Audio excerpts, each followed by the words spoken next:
Friends, in this I'm going to show an example of doing a row reduction to a row echelon form on this matrix. So let's go through that process. Notice this is 1, 0, negative 3, 300, and then 3, 1, 2, 250, 0, 0, 100. We don't want in this position here at 3. We want a 0 in that position. So what you can do is you can say row 2 would be equal to negative 3 times row 1 plus row 2. And that's going to be our step here. All right, because when you multiply 1 by negative 3 and you add to 3, it's going to make a 0. That's why. So you're going to have here 1, 0, negative 3, and then 300. You have to be careful. These calculations sometimes don't fit. So negative 3 times 1 plus the current value, which is 3. Negative 3 times 0 plus 1. Negative 3 times negative 3 plus 2. And as I said, probably wouldn't fit, so let me just... Okay, so this is 300. All right, so it's going to be negative 3. And up there, let's see. Yep, so negative 3 times 300 plus 250. And then you copy for now this row 0, 0, 1, and then 100. Okay, so then you got to simplify this matrix. So let's see. The top row is 1, 0, negative 3, 300. The middle row, so this part right here, right, that's 0. This is 1. This is 9 plus 2, which is 11. And this is negative 900 plus 250, which is negative 650. Then you copy the bottom row of 0, 0, 1, and 100. So we're making progress. Now the next issue is this 11, right? We want a 0 in that position. So what I can do is, beginning all the way from here, what I can do is row 2 can be set equal to negative 11 times row 3 plus row 2. That's the operation. So why am I doing that? Because if you take the 1 and you multiply by negative 11, and you add to 11, you get a 0, you see? That's why. Okay, so let's carry that out carefully here. And that's one operation. We can also do this operation. Take a look. Row 1, so R1, this means the new row 1, can also be equal to 3 times row, let's see, 3 plus R1. This is a 3 here. Why does that work? Well, this is a negative 3 in this position. What we want in this position, right? So here we want a 0. We want a 0 here and a 0 here. So if I multiply this one by negative 3, and positive 3 rather, and I add it here, it's going to cancel. So it's going to give you a 0 in that position. So that's why these are the operations I've chosen here. Let's move on.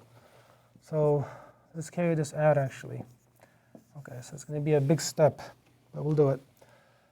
Okay, so remember, row 2 is negative row 3 plus row 2.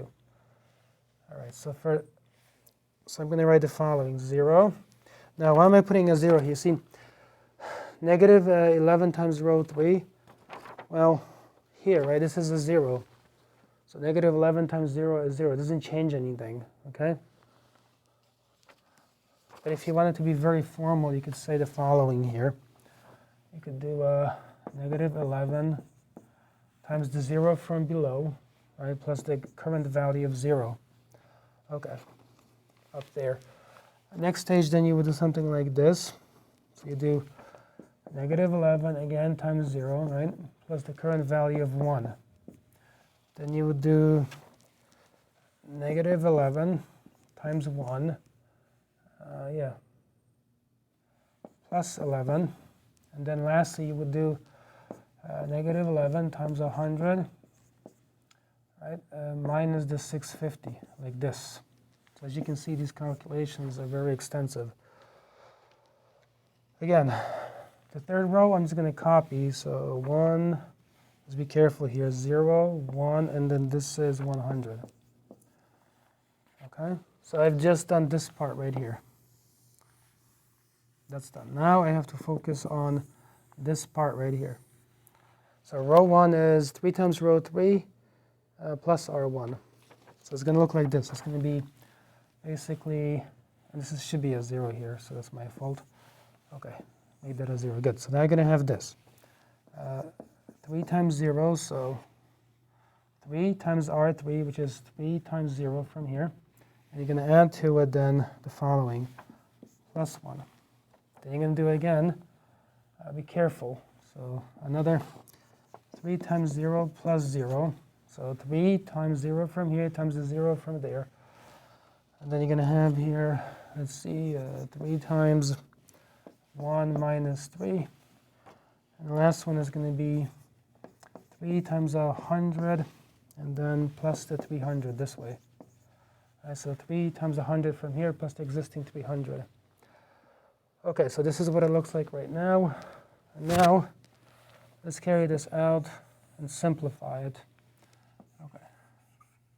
So, the bottom row is 0, 0, 1, and then 100. Nothing else to be done with that. So 0, 0, 1, and 100. The middle, this part is a 0. This part here is just 1.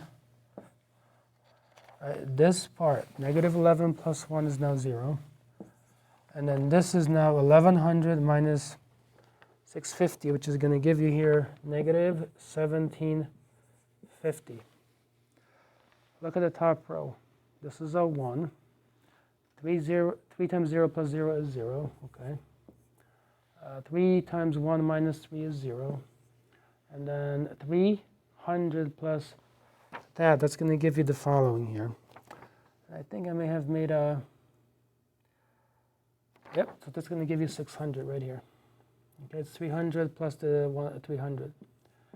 So now, this is the matrix form you need, assuming that the variables basically like this is your x, this is your y, and this is your z, then you know from this that z is equal to 100.